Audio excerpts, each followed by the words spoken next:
चार माणसांसाठी असो किंवा एकट्यासाठी, स्वयंपाकात ना संपूर्ण एकाग्र करावं लागतं मनाला. एका माणसाचं जेवण बनवायला तेवढीच मेहनत लागते जितकी 40 माणसांच्या स्वयंपाकाला. हे कधी विसरायचं नाही.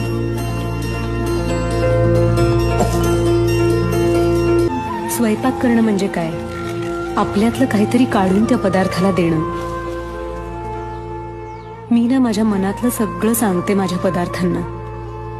ते समजून घेतात आपल्याला आणि मग चव येते त्यांना.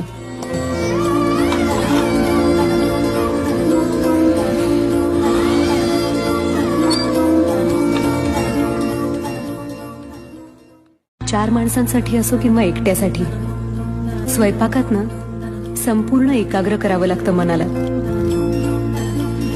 एका माणसाचं जेवण बनवायला तेवढीच मेहनत लागते जितकी 40 माणसांच्या स्वयंपाकाला. हे कधी विसरायचं नाही.